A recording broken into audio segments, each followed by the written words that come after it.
평안이십니까? 어르신들이 많아서 1월이거나 2월이거나 3월이거나 별로 감각 없으시죠?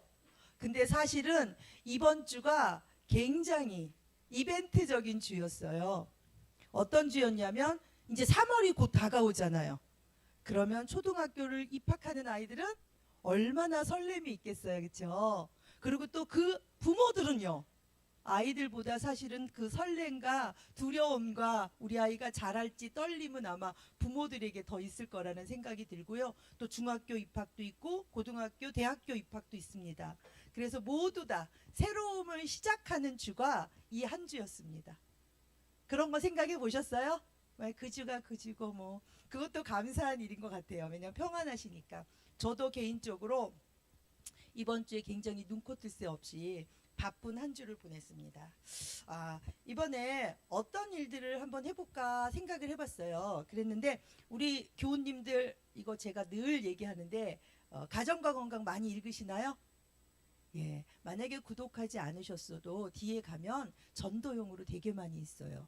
저는 항상 이런 잡지를 보면서 어떤 생각을 하냐면 여기에 기고한 많은 사람들이 있잖아요. 그들은 엄청난 고뇌를 가지고 이거 글을 쓰거든요. 그럼 우리는 이 잡지책 한 권만 읽으면 책 10권을 읽은 것과 같은 효과를 가진다고 제가 계속 얘기를 했습니다. 그래서 오늘은 이 가정과 건강 중에서 너무 좋은 게 있어서 제가 하나 골라봤습니다. 행복한 가정을 만드는 7가지 습관. 행복한 가정 만들고 싶으신가요? 예, 교회 안에서만 행복하지 않고요. 가정에서도 내가 행복의 주역이 돼야 됩니다. 전도자가 돼야 됩니다. 그래서 우리가 가지고 있는 행복이 가족들에게 흘러 넘쳐야 됩니다. 제가 지난번 교과에서 그 말씀을 드렸었어요. 혹시 여러분들 그러니까 충만과 충분에 대해서 아시나요? 충만과 충분. 나 그 정도면 충분해. 근데 세상에서는요, 충분이란 단어는 쓰지만 충만이란 단어는 잘 안 써요. 충만이란 단어는 우리 교회에서 많이 씁니다. 뭔가 하면은 충분은 가득 찬 거예요. 그래서 가득 찬 거를 조금 덜어내면 어떻게 될까요? 조금 부족함이 생기는 거. 그게 충분이고요. 충만은 흘러 넘치는 거예요. 내가 뭔가를 퍼줘도 다시 넘치는 것, 또 다시 채워지는 것. 그게 뭘까요? 사랑이 충만한 것, 은혜가 충만한 것, 행복이 충만한 것. 그런 것들을 우리가 전달할 수 있는 자가 우리 그리스도인이 아닌가라고 생각을 하고, 여기 계신 분들이 가족의 사역자처럼 가정을 행복하게 만드셔야 됩니다. 그래서 여기 제가 가정과 건강을 일부러 가지고 왔어요. 여기 보면 이런 내용이 있어요. 그래서 그 요한복음 13장 34절에 보면 내가 너희를 사랑한 것 같이 너희도 서로 사랑하라. 너무 흔하게 듣지요. 근데 혹시 이 말씀을 이웃사랑에만 실천하고 있지 않은지 이 시간 한번 점검해 보시면서, 또 오직 성령의 열매는 사랑과 희락과 화평과 오래 참음과 자비와 양성과 충성과 온유와 절제니라는 말씀도 너무 잘 듣고 있잖아요. 근데 자칫하면 이 말씀이 이웃사랑에만 아마 전달되어질 수도 있어요. 그래서 이 그 기억절이 우리 가정에도 충분히 적용되어질 수 있는 이 안식일 학교가 되었으면 좋겠습니다. 그래서 작은 습관이 큰 차이를 만들다고 하는데 7가지가 어떤 게 있나 한번 보실까요? 첫 번째는 함께 식사하는 거래요. 할만한가요? 그래서 가만히 생각해 봤더니 저희도 함께 식사하는 시간이 한 번도 없더라고요. 저희 가정에.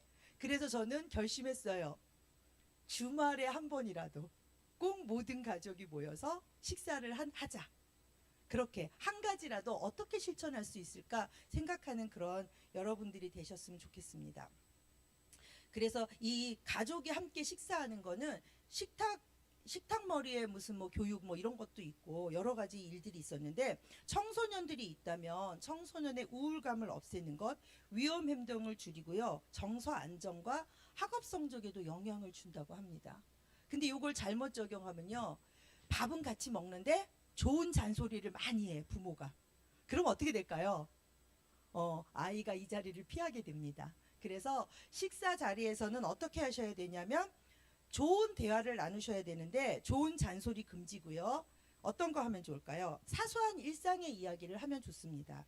그래서 너 어디 갔었니? 어디 갔었던 거, 뭐 친구를 만났던 얘기, 또 좋은 음식을 먹었으면 뭐가 재밌었다는 얘기, 아주 사소한 얘기를 식사 자리에서 하면 아이들에게 굉장히 좋은, 부모와 함께 밥 먹고 싶은 그런 식사 자리가 된다고 합니다. 두 번째는요, 짧게 대화하기. 조금 특이하지 않아요? 행복한 가정을 만들려면 길게 얘기해야 될 것 같은데요, 짧게 얘기하래요. 어떤 사람이 그 어떤 프로그램에 나와서 그래요. 우리 부부는요, 세 마디만 하면 싸워요. 이렇게 얘기했어요. 그랬더니 그 솔루션이 뭔지 아세요? 두 마디만 하세요. 세 마디 하면 싸운다니까 두 마디만 하면 싸우지 않을 수 있습니다. 이렇게 말하는 거를 들었거든요. 그러니까 좀 이렇게 좋은 조언을 하려고 하지 말고요. 또 우리는 항상 사지선다를 많이 겪었던 세대예요. 그래서 누군가가 질문 같은 아니면은 궁금한 것들을 얘기하면요, 들어주기보다는 우린 뭘 해요? 답을 말하고 싶어. 맨날 답을 찾던 세대라서. 그래서 그 말에는 어떤 답을 줄까? 이 아이에게 이 말을 해주면 정말 도움이 될 것 같아 하면서 답을 찾게 되는데 그렇게 하지 말라는 얘기입니다. 그래서 아주 사소한 얘기를 하라는 조언을 하고 있고요. 그 다음에는 물질보다는 내적 만족을 중시하래요. 장난감 같은 거 많이 사주잖아요, 우리가요. 얼마큼 갈 것 같아요? 일주일이면 아이가요, 갈증을 느끼고 또 다른 장난감을 요구합니다. 그거는 청소년들이 뭐 사달라고 하는 것, 옷이든지 뭐 스마트폰이든지 다 마찬가지예요. 그런 것들은 만족감이, 물질적인 만족감은 굉장히 한정적이라는 거예요. 그래서 이런 얘기 들어보셨죠? 하루가 행복하려면 뭘 하래요? 이발을 하래요. 그 다음에 한 달이 행복하려면 여행을 가래요. 다 그 유효 가치가 한 달인가 봐요. 그 다음에 1년이 행복하려면 결혼을 하래요.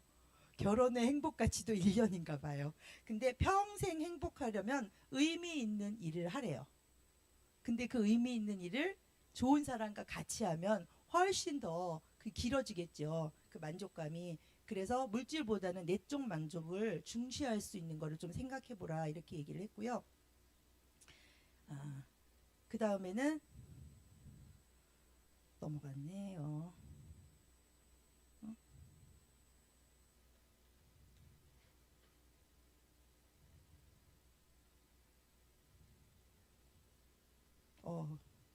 안 나타나네요.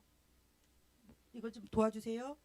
그 다음에 애정을 자주 표현하래요. 어떤 애정을 자주 표현하면 좋을까요? 근데 여기 어르신들은 그럴 거야. 사랑해. 이런 거 잘 할 수 있으신가요? 잘 못하잖아요. 제가 알려드리려고 해요. 꼭 그렇게 안 해도 우리가 사랑을 표현하는 방법이 있어요. 그냥 남편분들은 아내가 막 열심히 설거지를 하거나 음식을 만들면 어깨를 토닥토닥 해주든가, 아니면 어떻게 하면 돼요? 치아해주면 돼요. 오늘따라 김치볶음밥이 워낙 맛있네. 당신이 조금 신경 많이 썼나 봐. 이런 말들도 애정 어린 그 말이어서 상대를 감동시킬 수 있대요. 꼭 무슨 사랑을 하고 포옹을 하고 이런 것이 아니라도 사소한 것들을 말로 표현할 때 그렇게 할 수 있다고 합니다. 그 다음에 이제 결과보다는 노력을 인정해 주래요. 이런 말 너무 많이 들었잖아요. 우리가 어떻게 실천하느냐가 중요하지 몰라서 못하는 거는 아닌 것 같아요. 조금 이거 깨진 것 같아요, PPT가. 그 다음에 결과보다 노력을 인정하는 거는 어떤 말을 해줄 수 있을까요? 너가 집중하는 모습을 보여서 너무 좋네. 끝까지 참여하네. 어린아이들 같으면 여러 가지 색깔을 사용해서 그리고 있네. 이런 말들도 결과가 아니라 잘했다, 못했다, 좋았다, 나빴다가 아니라 과정 안에서 칭찬할 수 있는 방법이라고 합니다. 이런 것도 한번 사용해 볼 수 있겠죠. 그 다음이 이거 왜 이러나요? 함께 웃고 장난치래요. 가족끼리 행복을 가지려면요, 너무 근엄하면 안 돼요. 특히 아버지가 너무 근엄하면 아빠가 오셨습니까? 하고 아이들은 어떻게 하나요? 방으로 들어가 버려요. 그러고면 대화가 단절돼요. 그래서 아빠가 어떨 때는 훈육이 필요할 때는 근엄함이 필요하지만 평상시에는 장난도 치고 툭툭 건드리고 이렇게 하는 거 의도적으로 우리 뭐 좀 한번 해볼까? 이런 말도 좀 해보고 그래서 평상시의 삶 속에서 허물이 없어져야 진실한 대화도 하고 진실한 상담도 합니다. 실제로 자녀들 우리 다 있잖아요. 자녀들이 부모에게 상담 안 하는 거 아시죠? 왜요? 우리가 상담을 하면 부모는 어떤 마음이 드냐면은 가슴이 철컥 내려앉아요. 그리고 제가 잘못 판단해서 혹시나 사회에서 조금 안 좋게 여겨질까 이런 모든 가지 걱정이 있으니까 뭘 해요? 우리가 삶의 경험에 의해서 솔루션을 먼저 줘버리는 거예요. 그러면서 아니면 막 나무래요. 얘는 밖에서 상처받고 와서 부모에게 치료받고 싶은데 부모는 걱정이라는 사랑으로 또 상처를 주는 거예요. 그러면 아이들은 어떻게 할까요? 두 번 상처받고 싶지 않아서 부모에게 말하지 않아요. 근데 이거는 부부관계도 마찬가지입니다. 남편이 회사 일을 막 얘기하면 막 솔루션을 해. 당신이 뭘 잘못해서 그런 거잖아. 당신이 이렇게 했으면 좋겠잖아. 이러면 그 남편이 다음에 상담할 거야 안 할까요? 안 하죠. 밖에서 상처받았는데 아내한테 또 꾸지람 받고 또 상사를 만나는데 어떤 남편이 상담을 하겠어요. 그렇죠? 그럴 때는 어떻게 해요? 들어주는 것. 그럴 수 있었겠네. 속상했겠네. 나도 속상하네. 완전한 내 편이 되어주는 게 바로 부부입니다. 그렇게 했을 때 우리가 행복한 가정을 만들 수 있다는 것. 또한 부부가 그렇게 행복한 모습을 보여줘야만이 아이들이 그 모습 속에서 어떻게 해요? 행복을 찾고 정서적인 안정감을 갖습니다. 그래서 밖에 나가서 부모를 걱정하지 않아요. 부모가 싸우는 모습을 보면 학생들은 어떻게 할까요? 공부하면서 걱정해요. 모의 시간에 우리 부모가 또 싸우면 어떡하지? 나 때문에 싸우나? 내가 공부 못해서 싸우나? 내가 다른 사람보다 잘나지 않아서 그런가? 뭐 이런 여러 가지 걱정을 많이 하는 아이들이 당연히 집중하지 못하겠죠. 그래서 부부가 사이가 좋은 것, 행복한 가정을 이루는 것들은 사이가 좋은 것뿐만이 아니라 아이들에게도 큰 영향을 미친다는 것들을 생각하시면 좋겠습니다. 그래서 함께 웃고 장난치는 거를 좀 많이 도전을 해보시라는 말씀을 드리고요. 예, 그 다음에 이제 감정을 인정하고 공감하기였습니다. 그래서 감정은요, 이게 지금 조금 제가 한 거랑 의도하지 않아서 감정은요, 잘못 생각하는 거는요, 감정은 좋고 나쁜 게 없습니다. 우리는 사랑스러운 감정, 웃는 것, 뭐 희열 이런 것들은 아주 바람직하게 생각하지만 예를 들면 울거나 짜증을 내거나 이럴 때 있잖아요. 그 감정을 아이들이 표현했을 때 아니면 징징거림을 나타냈을 때 칭얼거리고 그랬을 때 여러분들은 어떻게 표현하시나요? 저도 마찬가지인데 칭얼거리지 마. 울지 마 이런 말 하거든요. 그것도 하나의 감정 표현이거든요. 그래서 우리가 알아야 돼. 행복한 가정을 위해서는 먼저 된 우리 어른들이 어떤 생각을 가지셔야 되냐면 감정은 좋고 나쁜 것이 없다. 그러나 긍정적인 감정과 부정적인 감정이 있는데 긍정적인 감정을 나타낼 때는 박수 쳐주면 되고요. 부정적인 감정, 슬픔을 나타내거나 아니면 짜증을 내거나 징징거리거나 이럴 때는 그것들을 잘 다루어낼 수 있도록 도와주는 게 필요해요. 근데 우리 부모들은 잘못하면 어때요? 책망만 하잖아요. 징징거리지 마, 울지 마 이렇게 하잖아요. 그거는 감정을 억누르는 거라서 감정을 다스리는 방법을 모르는 거예요. 그럼 아까 우리가 말한 것처럼 공감을 해줘야죠.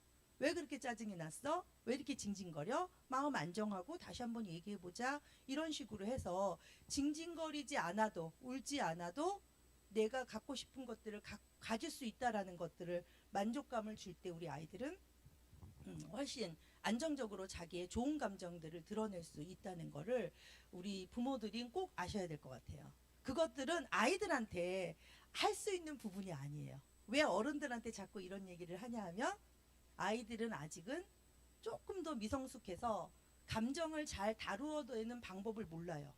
그렇죠? 그리고 가정에 자기가 잘했는지 못했는지를 판단할 능력이 사실은 없는 거예요. 그럴 때 부모의 한마디, 어른의 한마디가 굉장한 자존감을 높일 수도 있고 자신감을 높일 수도 있기 때문에 먼저 된 사람, 먼저 배운 사람이 먼저 나이 많은 사람들이 그런 것들을 실천했을 때 우리가 행복한 가정을 만들 수 있다고 합니다.